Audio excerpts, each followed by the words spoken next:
Well, hello, and welcome to PK Woodworking. I wanted to say, first of all, thank you for joining me on this journey.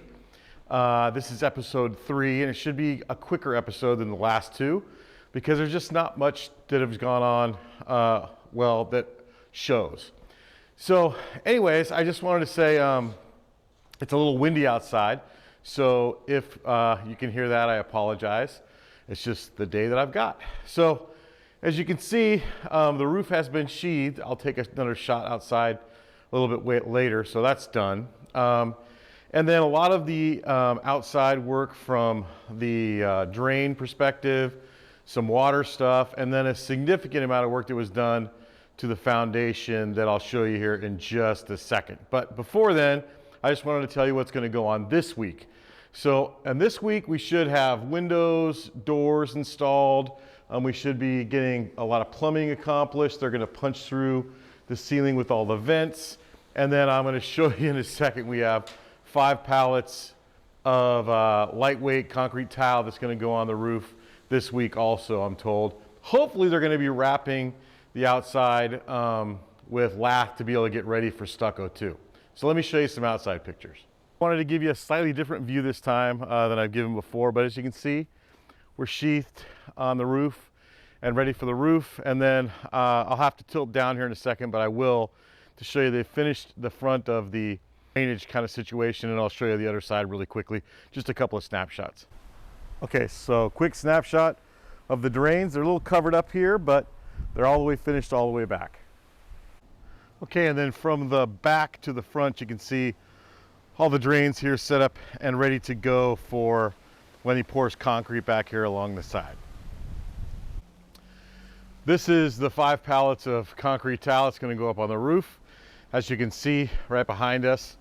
And just a good kind of snapshot of what it looks like when I'm bringing materials back here. My machine's back here. My shop is literally right there.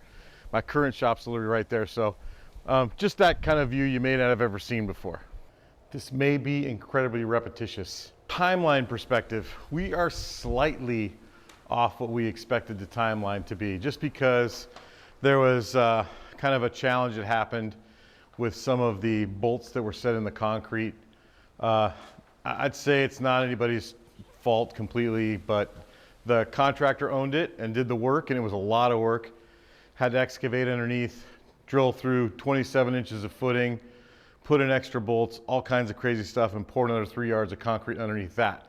I've got some pictures of it, but it wasn't that interesting, honestly. So that's where we are.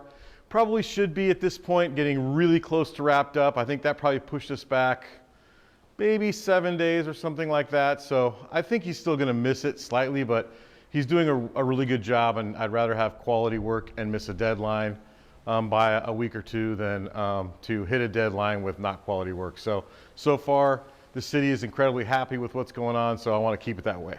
Now it's time to be incredibly redundant. I probably have said this 15 times over the course of this, so if I did, I'm sorry. Just sue me, whatever. But I've come to the conclusion of purchasing most of the things I need to wire the inside of it, also to do the air inside of this, and how it's going to work. You might be able to see it in the corner. I'm not going to use Romex. I'm going to use conduit inside the walls with stranded cable that was left over from my 400 amp panel upgrade, just to save some money, and it should work well, I hope. And then secondarily, you know where the panel's going to go. I already said where the panel's going to go. You know that I'm going to have a 3-phase panel and what that's going to go. I've marked all that out and what it's going to look like. I've got my new phase perfect that's going to go on the outside. It's a 3-phase converter that's going to go on the outside of the building on the back side. I've also called out where I want extra boxes that are going to poke through the stucco on the outside.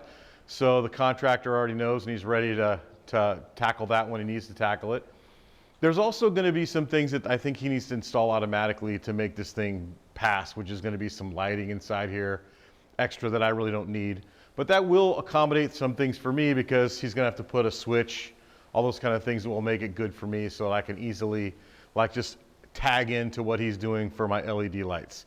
So I'm going to take most of the LED lights that are currently inside the shop now. I have 20 8-foot LED lights. They're all 6,000 Kelvin and about 9,500 lumen each, give or take.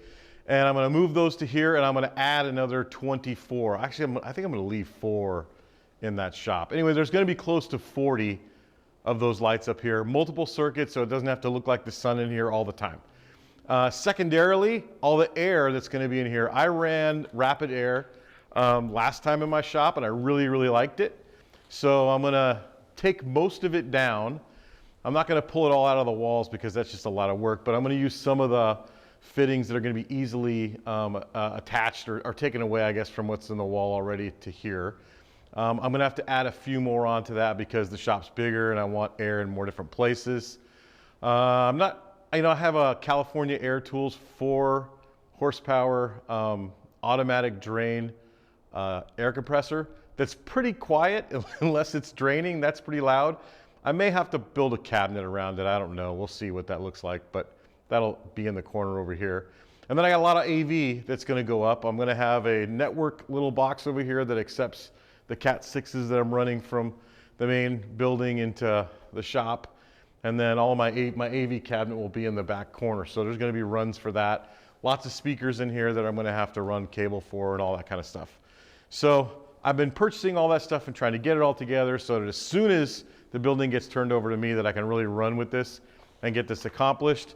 Challenges, we're getting close to the holiday season for me personally at work, which is definitely gonna add a wrinkle to it. I'm probably gonna end up doing a lot of this on the weekends and not being able to take any time off to do it. So we'll just kind of see how that all works out. But again, working pretty quick. Seems like things are moving pretty fast at this point. I'll try to update every single week, one video every single week while this is going on to show you all kind of the progress. And it's kind of a challenge at the same time for me because I've got some things I've got to complete in the shop. And as these things show up, like while I was filming, some of the Romex I need for my wide belt sander just showed up. So as some of these things show up, like I just don't have any room to do anything or work on anything. So it's kind of a double-edged sword. Super excited to get a shop, making my current shop completely unworkable. So anyways, again, I thank you for watching. Hopefully this one was a lot shorter, and see you on the next one.